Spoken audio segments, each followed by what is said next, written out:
November 7th, 1940. Leonard Coatsworth is driving across the Tacoma Narrows Bridge with his dog Tubby in the back seat. The bridge is already moving, not swaying gently, bucking. The road tilts under his tires like the whole thing is trying to throw him off. He stops the car. He can't drive anymore. The bridge is twisting now, one side lifting while the other drops. Metal screams. He gets out, tries to grab Tubby, but the dog won't leave the car. Coatsworth crawls toward solid ground. Behind him, the bridge tears itself apart and falls into Puget Sound. To understand how this happened, we have to look at the first point of failure.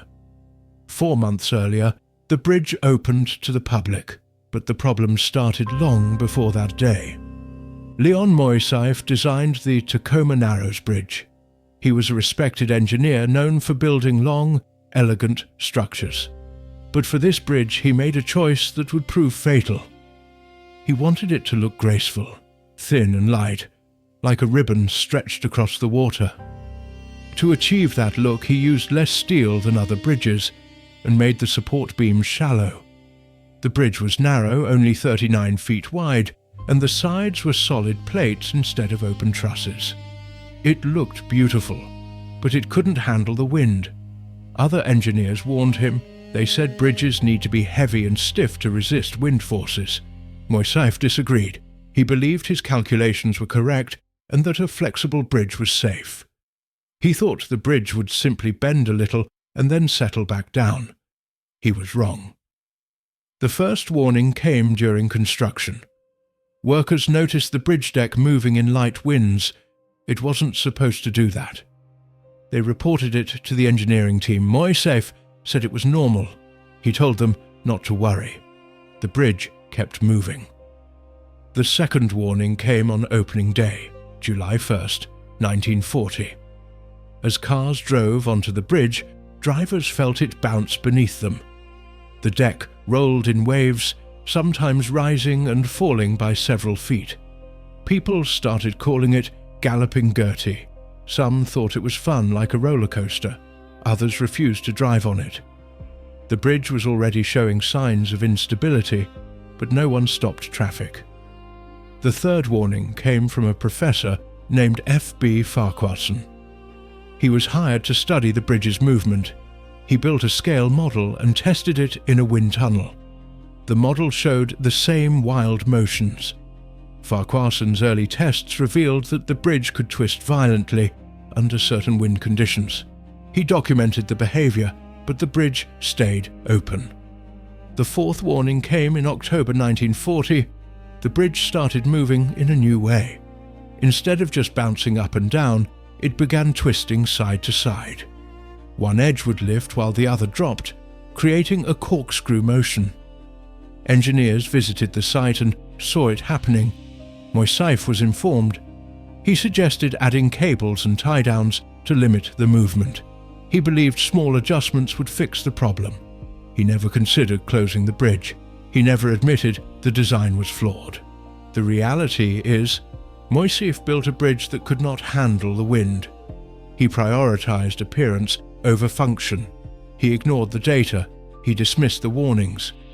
And because he refused to believe his design could fail, no one stopped the disaster before it was too late. By early November, the bridge was moving almost every day. Drivers reported feeling the road tilt beneath them. Some avoided the bridge entirely. On November 7th, the wind hit 42 miles per hour. That was all it took. That morning, the bridge began twisting violently. One side lifted while the other dropped. The motion was different from anything drivers had seen before. This twisting is called torsional flutter. It happens when wind pushes on a structure, the structure pushes back, and the cycle feeds on itself. Each twist makes the next one worse. Think of it like pushing someone on a swing. If you push at the right time, the swing goes higher and higher. The wind was pushing the bridge at exactly the right rhythm, and because the bridge was so light and flexible, it had no way to stop the motion. It just kept twisting harder and faster. Drivers on the bridge that morning felt the road tilt beneath them. Some reported angles of 45 degrees, like the whole bridge was trying to flip over. Cars slid across the deck, tires squealed, people abandoned their vehicles and ran. Leonard Coatsworth was one of the last people on the bridge. His car started sliding sideways. He hit the brakes, but it didn't help. The bridge was bucking too hard. He opened the door and got out. Tubby was in the back seat barking. Coatsworth tried to reach him. He opened the back door, but Tubby was terrified. The dog snapped at him and refused to leave the car. Coatsworth tried again.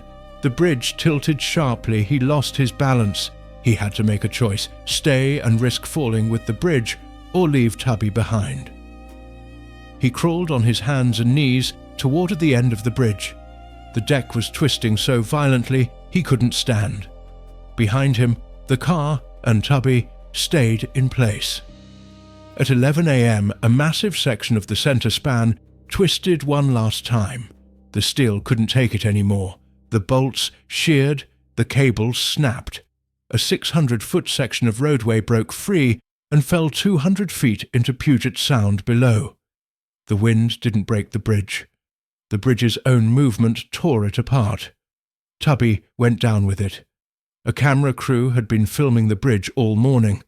The footage captured the entire collapse. It became one of the most famous pieces of film in engineering history. You can see the bridge twisting, the deck breaking apart, and the final moment when it all falls into the water. After the disaster, investigators examined what was left. They found the truth Moiseev had refused to see. The bridge had no way to absorb or dampen the twisting motion. It was too light, too flexible, too narrow. The solid side plates acted like sails, catching the wind and amplifying the forces.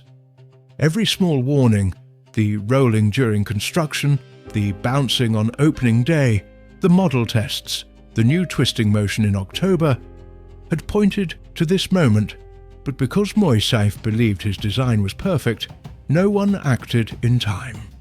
After Tacoma Narrows, engineers realized that flexibility is not always safe. Bridges need to resist the wind, not dance with it. New rules were written. Every bridge now must be tested for wind behavior before it opens. Moiseev's career ended. The failure became a case study taught in every engineering school. The lesson is clear. When something starts showing small problems, those problems are warnings. Ignoring them doesn't make them go away. It just makes the disaster bigger when it finally happens. The bridge tried to tell us it couldn't handle the wind. We didn't listen, and Tubby paid the price.